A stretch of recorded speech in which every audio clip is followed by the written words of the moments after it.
like rock and roll. I don't like jazz. I don't like classical music. And that razzmatazz. I don't like folk, whoever they are. I don't like nothing. I don't like MOR. But I do like to be beside the seaside.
Hello and welcome to GasTank. My name's Rick Wakeman and this is Mr. Tony Ashton. Hello. Yeah, we've invited a few friends along tonight, both to play and talk about their music. People with something to say and something to play. One such person, Mr. Steve Harley.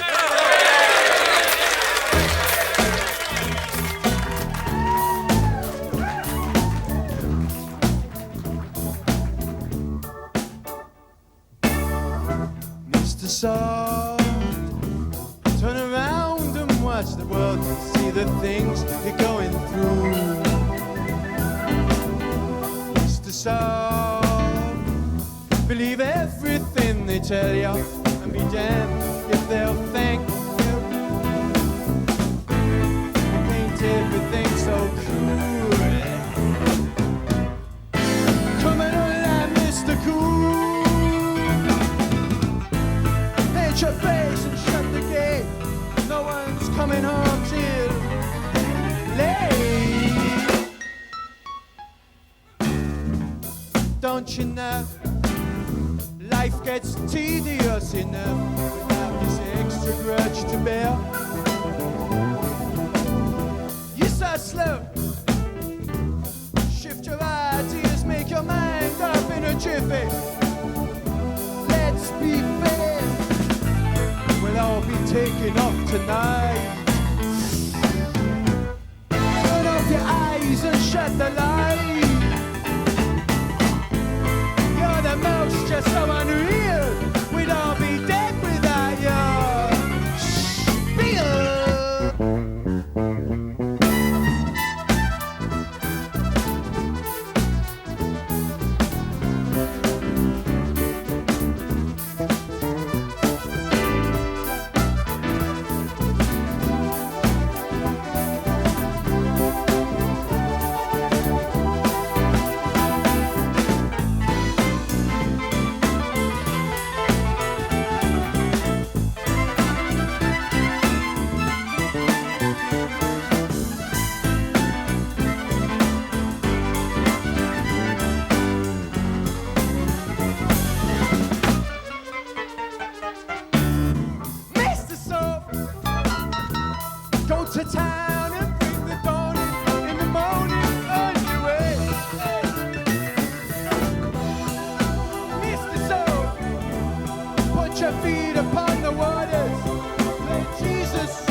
smash their speaker either.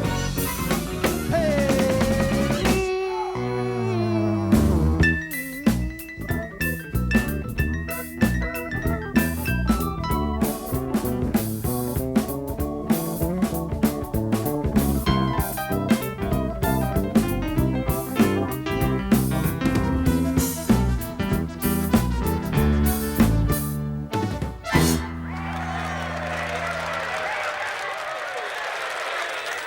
That's another version of Mr. Soft. How many have you done? That was the fourth, I think. We did the original, 74, the original band. And there's been about Cockney Rebel. This was my Cockney Rebel Mark VI. Like the original Cockney Rebel, you were very well known for having an image, the bowler hat, the whole bit. How did you get rid of that? I mean, every time you formed a new band, did they have to conform with that image, or did you find it difficult to conform with, or what? No, all of that went fairly early. You mean they went, or the image went? The whole shooting match got destroyed. The image went. The bowler hat was 73 or 4. I'd seen A Clockwork Orange three times. You're talking. And Cabaret, both in, I think, 73 or 4. Right. And I kind of cultivated the bowler hat and the eye makeup image, but I didn't want it to stay for more than a tour or two and an album or two. Mm-hmm. So it went, and the musicians went as well. The very first band split up because we didn't like each other. I mean, I remember reading about Steve Harley and Cockney Rebel, and I thought, what, for want of a better word, penis. Find one. You know, I mean, you were such an obnoxious person in print. Yeah. I think that I did perpetuate the myth that I was arrogant and ruthless. Did you not? I want to ask you. But it was a myth. Did you? Yeah, because you You knew you're still a rotter. So. Sorry, Rick. No, That's all I right. enjoyed talking to them. The music press, you see, we're talking about not the people that I trained with as trained journalists. We're talking about failed drummers and failed guitar players. The music press is made up mostly of those people. But what about? I tell you what. I know you worked on them the same way as we all worked on them, in a funny way. But you went off to America for a year, and you lived in America for a year. Was that to get away from the whole environment of England, the whole musical thing, or just so you wanted to go away and, in other words, see the the wood from the trees, or the trees from the wood, or whatever? No, it was to be a tax exile and save money. Yeah, but you must have learnt out of it. Wrong. Well, I learned that I wouldn't want to go and live in Los Angeles again. I wouldn't did say you learn? America.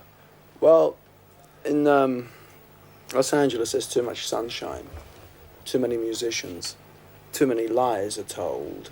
We all sit around. There are too many swimming pools, and we sit around them from 11 in the morning onwards, waiting for brunch and the champagne to be cracked, and they sit around boring each other and telling lies to each other. Is there the Hollywood myth of, for example, for the actress or the actor who goes over to Hollywood after he's done quite well over here or very well over here to think that the final piece of gold is over in America? Do you think that still exists for the musicians? Because a lot of them do, don't they? The only musician that would do that would be an immature one who hadn't cracked the American market, like me in 1978. Anyway. Other than that, yeah, I suppose they still think it. There's a lot of old top talks, our friends and people like us go over there and stay for a year, and they talk about getting away from the environment, as you called it. When deep down it's because they haven't cracked America and they're desperate, or they care enough, like I did. I wanted it enough, so I went to live there. You write a lot for other people, and you wrote a lot while you were over there. Did you write a lot for yourself while you were there? I didn't write a thing. No. You didn't do the stewardship? In a whole year. Yeah, I know. No. Nothing at all, just play? In a whole year, I didn't nothing? write a thing. I know. I saw a lot of friends, mostly from England. Yeah. I saw a lot of friends who live there, California, that are English. But no, I didn't write a thing. In a year, I didn't write a song. I recorded an album, but most of those songs were written here before I left. The others were written, that album was made up of, the rest of it was made up from songs that I wrote when I got back here. So why did you decide to come back? Well, because I couldn't write there. My brain vegetated. Yeah. It's not conducive to creative thinking. Do you, if you're due to make a record, an LP, do you find that in London or Los Angeles, wherever you're living, or Switzerland in your case, Old case. I do think you were exiled there for a while, did you find, or do you find any of those places that you can, because you have to make an LP in a month's time, that you can get out of bed eventually on any given day and actually hit the keyboard and write a song at the end of it? No. Or do you take days of playing around before something happens? Well, now that you're interviewing me, Steve, No, just interested to know. It's helpful. I'm just interested. Journalists. I can't write like that. This is amazing, actually. Go on, You just how have to- do you write then? How do I write? Well, I normally much time do I you write purely from emotion, and I haven't had a lot up until the last year, which enabled me to write an awful lot. Prior to that, I had pieces of music that I'd managed to stack together over the years, just as you were talking about. When you were in America, you managed to put a whole album together. of Was that pieces stuff you'd that written you'd in rejected from other LPs? Why should we go out and pay £5 for stuff that It's you'd good, rejected isn't it? earlier? England. Wonderful. No, isn't No, it? why? It's a No, great I question. never ever keep anything on file that I reject. Anything I reject So actually it was gets stuff- rejected. It was stuff that I was keeping, to be used if the right opportunity came. If the inspiration wasn't there to write something new, something that I'd written at the time that wasn't good for what I was doing at that time. And you must have had that. If, for Yeah. example, you must have written a piece of music or pieces that started off under one title and that ended up as something different. Yes. But one of the nicest ones I've ever heard of things have changed is one of Ashton's, which Ashton wrote a piece of music originally about an illicit substance which you can't talk about, which ended up again about a young lady and a sort of a illicit affair, and then was bought from him and used on a commercial. And the best thing I can say about the commercial, because I'm not allowed to mention any names or to mention what it's all about, Is that it's swollen his bank balance? it has considerably. Thank you. And I think the nicest thing I can say Mr. is Nash is watching. it's weird.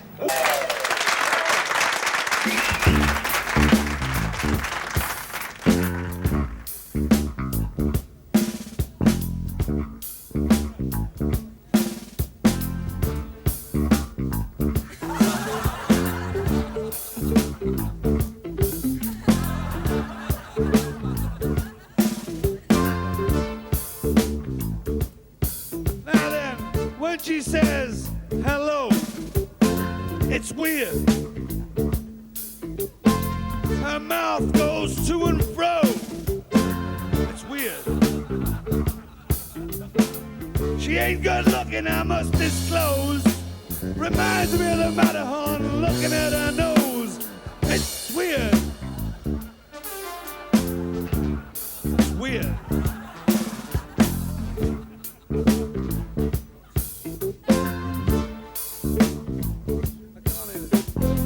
When she says, come on, it's weird. Like a great big Amazon. It's weird. She sort of looks quite closely. Just closes one eye. She sort of beckons, come hither, with a flick of her adequate eye. It's weird. It's weird. Sometimes it bothers me when a body starts to move. My equilibrium rocks and rolls a boogaloo. I never had this problem. That's better. It's really weird. It's weird.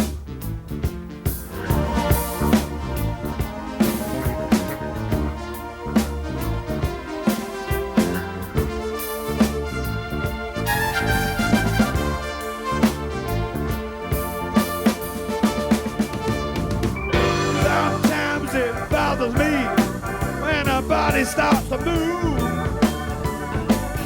My equilibrium rocks and rolls a boogaloo. got this problem. I think I wanna blow a fuse. It's weird. It's really fucking weird. It's weird. It's weird.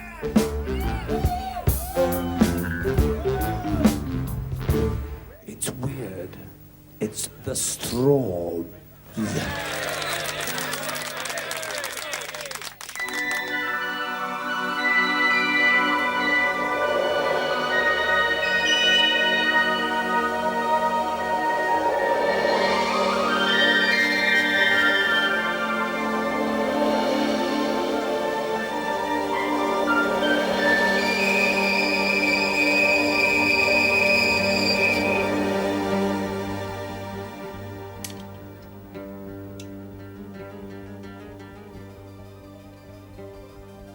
The village square stands quiet with the curfew still in force.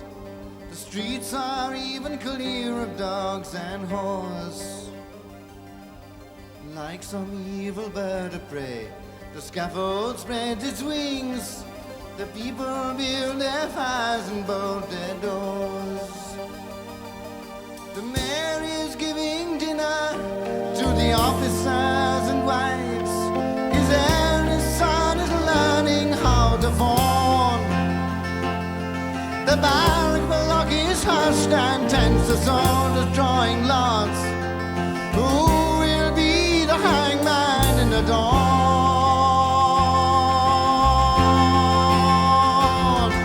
The lot falls on a young man who has served for about a year. His home is in the village close nearby. He shivers at the thought of what he's forced to do next day. He wonders who it is that has to die. The full moon casts a gold light on the gloomy prison walls. The baby walks his cell, he cannot sleep. He hears the waiting gallows creaking just beyond the door. He prays for he has no more tears to weep. The day begins to break, the muffled drums begin to sound. A crowd begins to gather in the square. The brothers of the hangman, his terrifying mask weighs heavy on the mind of all those there. The colonel reads the sentence with the babies known by heart. He has never shown allegiance to the king. His crime is done with God himself. In their game of time, the baby's head held high and not a thief. The tailor behind his hand puts the blindfold to his eyes. He leads him through the door before the crowd. The hangman sees his victim and the blood drains from his face. He sees his younger brother standing proud. The hangman tries to protest, but is ordered to proceed.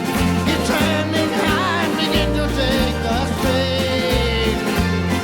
His eyes are blinded, screaming tears, he cried for all to hear. Forgive me, God, we hang him in thy name. Forgive me, God, we hang him in thy name. Forgive me, God, we hang him in thy name. Forgive me, God, we hang him in thy name.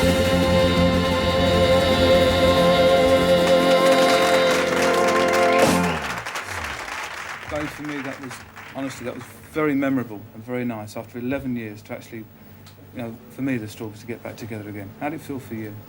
I felt great about it. I loved it. I loved every minute of it. As you know, I've retired, gone legit now, which is a very interesting situation. And I find sort of seeing the whole show here a strange experience now, because it doesn't I don't feel part of the performing music business anymore.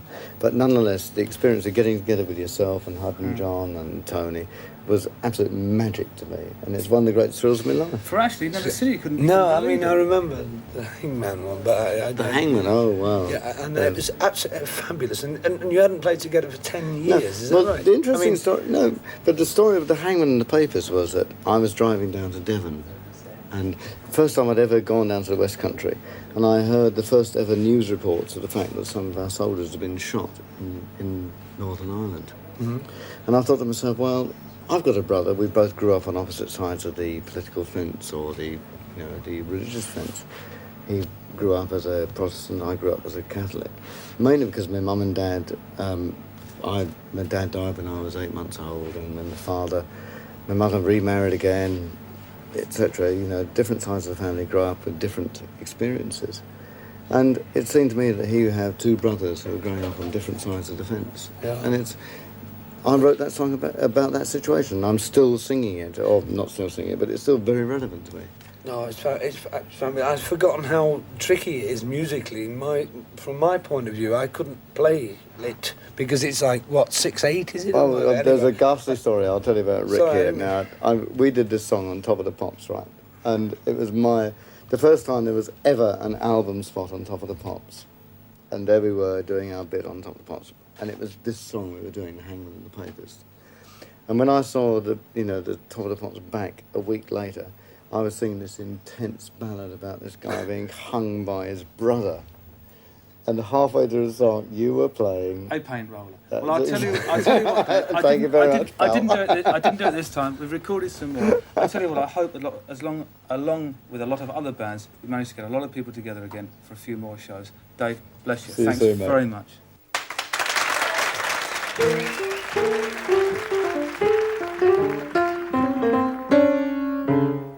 It's all right. I mean, don't worry. I'm just here to introduce my mate, Rick Wakeman, who's going to do one of his compositions called Elgin Mansions.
People talk a lot about fusion in music, such as jazz rock and folk rock, and even classical rock. But what people fail to forget sometimes is that all music is based around chords.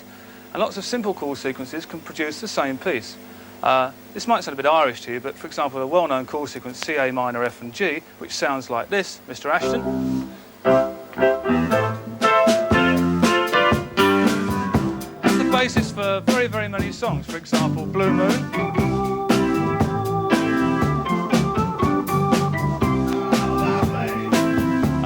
And Wheels. And things ain't what they used to be. Okay,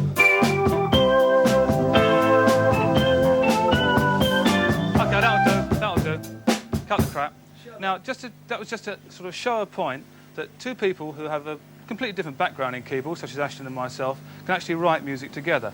What I did, I asked Ash to write a verse and a chorus for a song. I'd write the middle eight, and he'd write the ending, and we put the lot together. We actually rehearsed this separately with the band so that we didn't actually hear what each other did, you know, for sake of argument, and also because we did it through opening hours. And this is the result. Ashton. I've just got to say simply that the chords that Rick threw me were a bit too heavy for me because he's in a different area altogether. He can read music, for instance. But anyway, I came up with this. No giggling. Okay.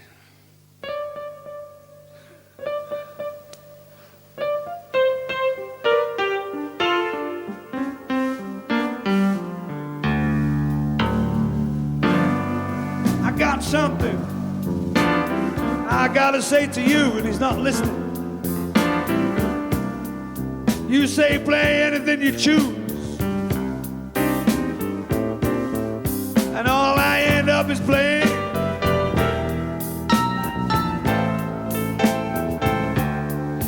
the blues.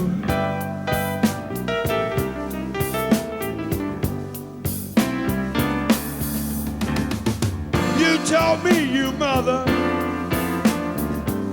think it's something new, not like Mozart, Beethoven, and the BBC. Well, F you, and all I end up playing is nothing but those good old blues. Take it away, Ricardo.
Tell you, mother,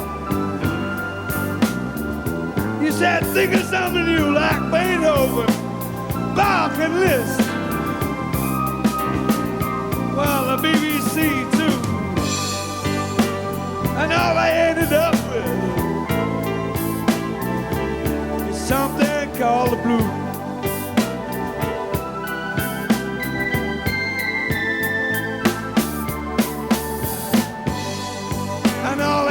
Up with something called blues.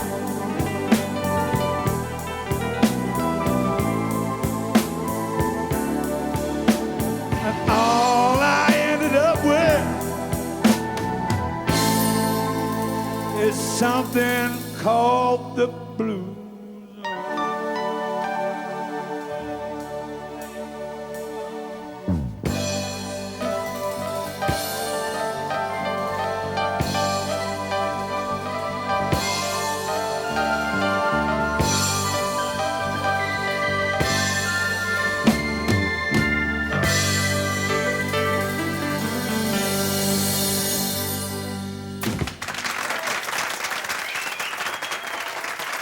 things we've tried to do on this programme is look at musicians in a different light and let them do some of the things that they've always wanted to do. But, however, people associate musicians with certain pieces of music and certain bands. For example, anybody who's been to a Who concert, or in fact who hasn't been to a Who concert, would expect maybe for the encore to hear My Generation or Happy Jack sung by Roger Daltrey. However, if you do go along, the chances are you'll find in the encore you'll hear Twist and Shout, the old Isley Brothers Beatles number, sung by none other than John Entwistle.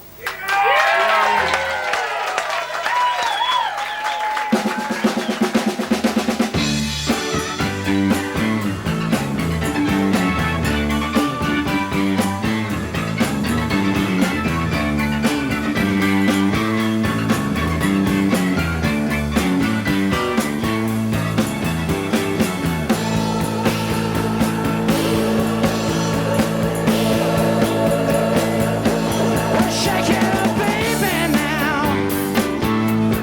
Twist and shout. Come on, come on, come on, come on, baby, now. Come on and work it all out. You know you look so good. You know you look so fine. Come on and just a little closer now. And let me know that you're mine. But shake it up, baby, now. Twist and shout. Come on, come on, come on, come on, baby, now. Come on and work it all out. You know you look so good. You know you look so fine. Come on and just a little closer now. And let me know that you're mine.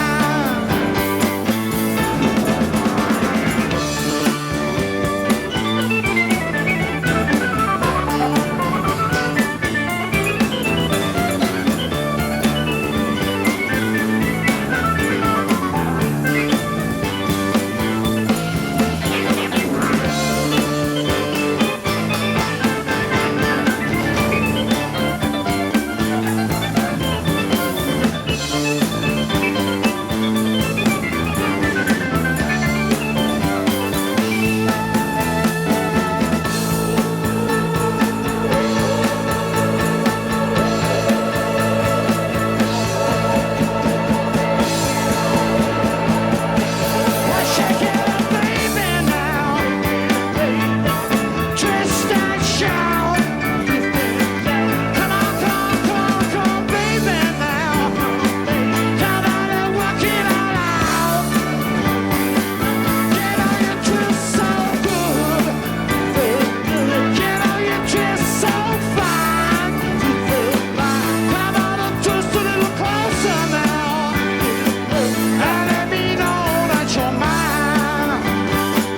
Well, shake it, baby, now. Well, shake it, baby, now. Well, shake it, baby, now.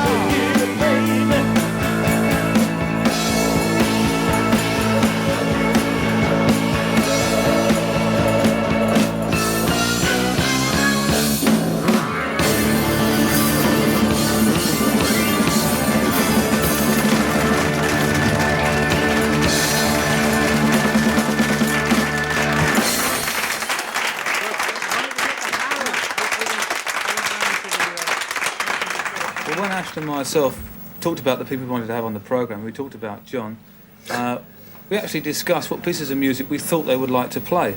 And in fact, both Ashton and myself thought that the obvious choice for John here would be Boris the Spider. But you chose Twist and Shout. How come? It's the only other song I can sing. Was that? I sung Boris the Spider about 10,000 times, and it starts to wear away at you. All the time. Boris You've got the a spider. Spider. You've got a spider, haven't you? Yeah. Boris? Yeah, no, Joe Walsh gave it to me as a birthday present, and it's a female, so I couldn't call it Boris, so I called it what? Doris. It's a Mexican red-kneed tarantula. You've had other weird pets as well, I mean, on tour. You and Mooney were well known for the... Yeah, we used to get... Was it Eric? The lobster? What did you call the lobster? We used to get very homesick for for animals on tour. You get to a hotel room and there was nothing to stroke except go out and buy pets. I mean, especially me and Keith, we used to share a room because, you know, we did it cheap way then. We couldn't afford a suite each. So we used to go out to pet shops and like buy piranhas. Stuff like that. Keep them in the bath and feed them on goldfish and stuff like that. And one day we were in Boston Airport and we saw these lobsters. You could actually pick up a lobster. They put it on ice in a little carrying case. You could choose the lobster of your choice and take it home to dinner because a lot of people commuted back and forth. We were going to St. Louis, so we thought, right, we call this lobster Louis and we'll keep it as a pet. We always used to lose our room keys anyway, so they had these little wooden pegs in the claws to keep them shut. So we used to pull the peg out and just let it sit in the sink on ice, holding our room key. So at least we knew where it was. What did Louis do during gigs? Well, he didn't survive more than one gig. I mean, we gave him to a chef. We started going. Oh, he didn't actually make the whole tour? He started going a funny colour about the second concert in St. Louis. Yeah, I've heard a few people have been to some of your gigs have been kind of funny colour. Funny colour, yeah. What about, for example, like when you did all the tours in America, when a lot of people used to just hang in front of the cabinets, hang in front of the W bins. Did they get a bit of a skinful at times? Well, we did one concert in Los Angeles where we were using speaker cabinets. You could actually walk in and out. They were so big, and a few fans crawled in there and figured like it was the best place to be because you could hear, you could get a good sound sitting inside the PA cabinet. And they actually got carried out after about the third song, with bleeding ears. I don't mean to swear. Yet another use of penicillin. I'll tell you what I was going to say, John. In the middle of the 70s, you sort of like deemed it necessary, the same as I did and Ashton did, and a lot of other people did, form their own band outside of the main group. Was there any particular reason? Was it a frustration, or just purely you wanted to get other forms of music out? I just wanted to see what it would be like to be a failure. Really? No. Well, I mean, let's not bring Margaret Thatcher into this. Let's when I played with you, that was exactly what happened, wasn't it? I remember you played with check me. I mean, that was it. I got the other day from Cell Block when you and Peter got locked up in jail. All Cell Block, 14 of us got locked up, yeah. Yeah, I got a kite from Montreal. your publishing company for 47p.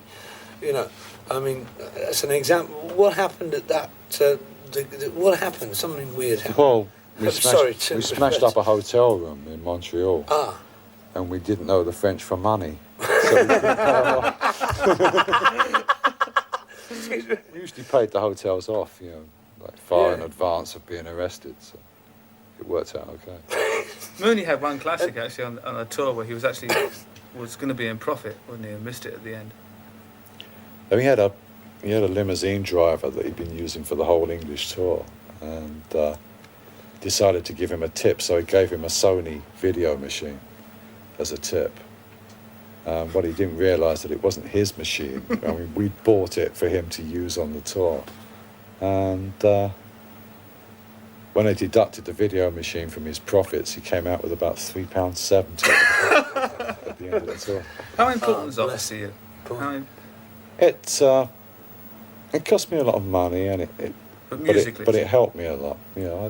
It made me stand at the front of the stage instead of standing at the back in the shadows, and I learned how to control an audience and to talk to an audience, and how to sing for 2 hours instead of just playing bass. So it really did me a lot of good. On your own rehearsals for Ox, did you treat them different from Who rehearsals? I mean, were you really the front man on? Yeah, I had to pay them. I've got to ask, because it's a really a lot Excuse me, I've got an ashtray down the bottom. A lot of punters like ask, when I'm on the road, I'm sure they ask Ashton as well. How do you get the gig together? How do you rehearse?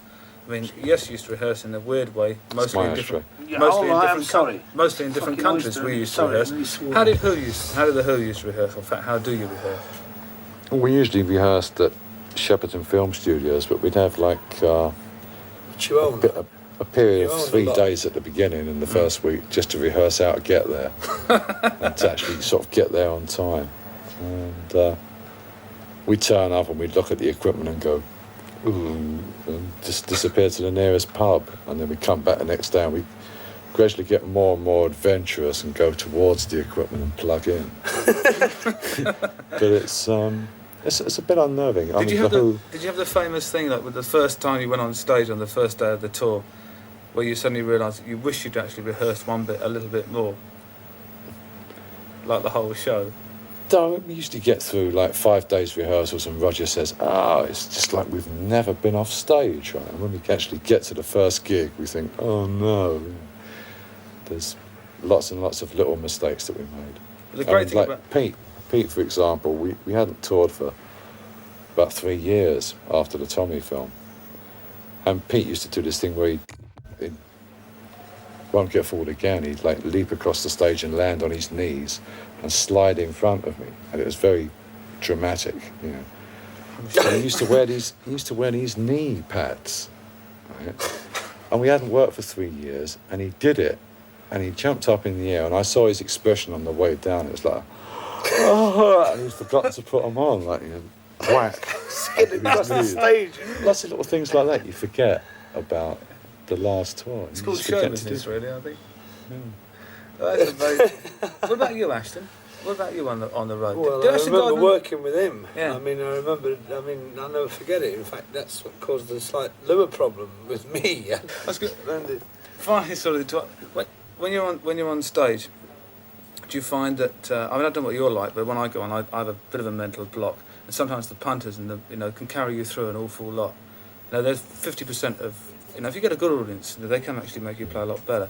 What was that? I mean, for a band like The Who, that I should think must react an awful lot on the audience. Does that count for an awful lot for you? It does, yeah. I mean, to a certain extent, the audience doesn't really matter that much. It's more or less the sound of the hall, whether everything's going What about, right. for example, for you? I mean, there's certain parts in the show that I think everybody waits for. I mean, whether you like it or not, you must be aware that you were the first, rock and roll bass player ever to really put a bass rock solo on record on My Generation. You do it on stage, whether you like it or not. A lot of the punters, in fact, I would go as far as to say 95% of the punters who come to a gig wait to hear that. As much, in fact, as beyond everything else. Do you enjoy doing that? Do you wait for that part? I mean, No, I mean, I have to... The problem is, I mean, everybody knows the solo, and unless I play it exactly the same as the record, they think I've made a mistake. Well, I'll tell you what, as you most probably know, you do know, in fact, because we've rehearsed, obviously, during the week. We have rehearsed a few things together. And for me... Only once, but for me, Yes. the man here, with the solo from My Generation, the bass solo, is incredibly important. I think it's probably one of the most important elements in rock and roll music from the 70s and 80s and to carry on from. It just so happens that Ashton wrote a song called Get America, which has a perfect break for a bass solo.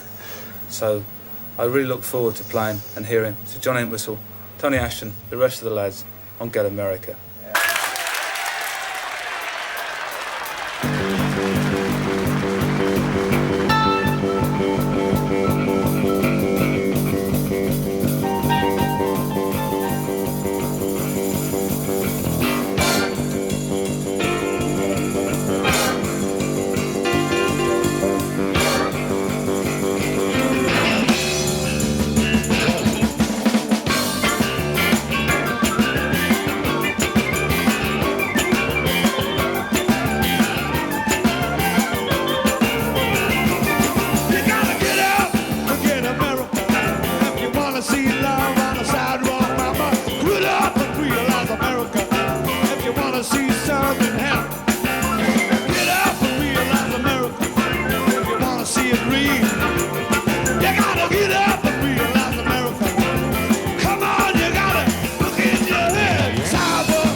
America, Pacific Coast Highway, God bless your mama. Southward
America, Pacific Coast Harley. Yeah.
Thank you. Thank you. Thank you very much. Steve Harley. Rick Wakeman. John Entwistle. Tony Fernandez.